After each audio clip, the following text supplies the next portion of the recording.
São tantos.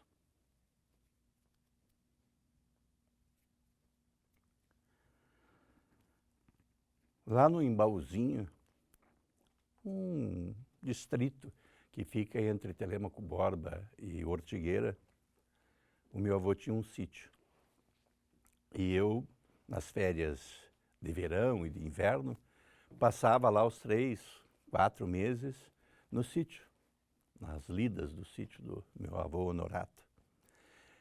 E nós não tínhamos lá, nessa época, nenhum sinal de rádio de Curitiba. Era a Rádio Sociedade de Monte Alegre e as rádios ondas curtas de São Paulo. Bandeirantes, Tupi, Record. E o meu avô acordava 5 horas da manhã assistindo A Hora do Trabuco, que era da Rádio Bandeirantes. Não sei quantas décadas esse senhor apresentava aquele noticiário da manhã, né? Então, criança, aquilo me inundava, né? E aí, quando eu tinha 14 para 15 anos, a Rádio Sociedade de Monte Alegre, ZYS 22, 1580 kHz, fez um anúncio de que iriam contratar um novo locutor. E lá, mas antes do locutor, das pessoas que me inspiraram, eu tenho um coleguinha do primeiro ano do ginásio, o Oscar. E o professor de português era o João Carlos Lourusso, um professor que vinha de Curitiba para dar aula lá. E com ele aprendi conjugação de verbos, com esse professor Lourusso. Ele explicava didaticamente muito bem aquilo. Só que ele também fazia os alunos lerem em voz alta. Começava pelo primeiro, daquela primeira fileira lá da janela, né? E terminava na fileira da porta de saída da sala. E esse Oscar lia muito bem. Nossa! Tanto que o professor parou de fazer com todo mundo, porque todo mundo era nervoso, falava errado, não conseguia falar. E eu, então, travava, né? E o Oscar era tudo metidinho, né?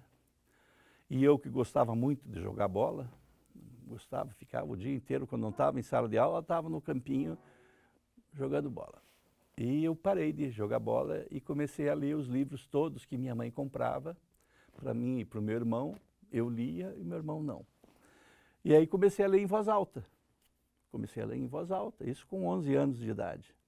E lia, daí um tio semi-analfabeto, não, mas você tem que fazer assim, assim, ó, assim que você lê e tal. Quando surgiu esse anúncio na rádio, lá fui eu, né, fazer o teste. Se apresentaram 22 candidatos, todos adultos. Só passou eu, porque eu era o único que sabia ler.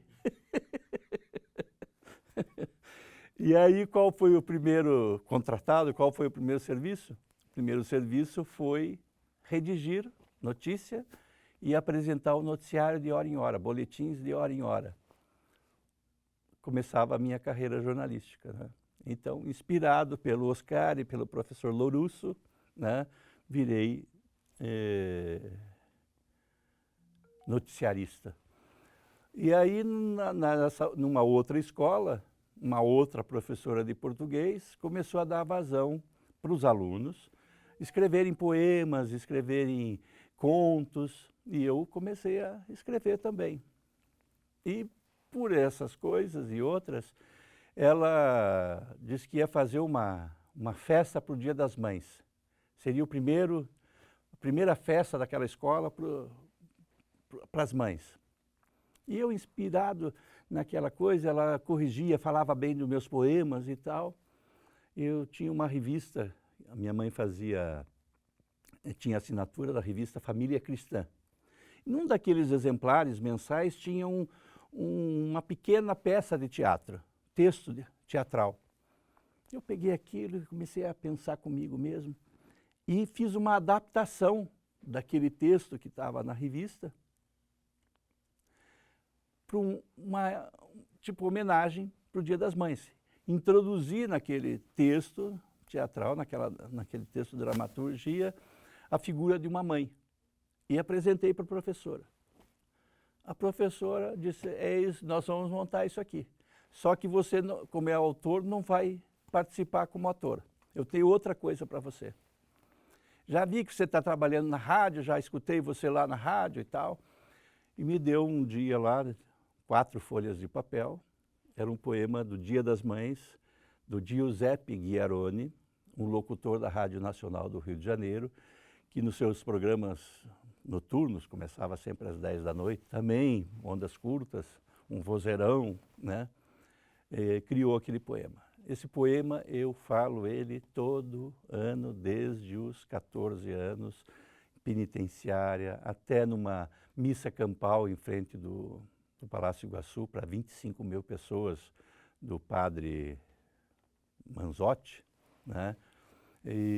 Então, esse mês de maio, eu subo no palco com um texto teatral de minha autoria. Então, quem me inspirou? Essa foi a sua pergunta. Lá na infância e pré-adolescência, o Oscar, o professor Lourusso, a professora Elga, né?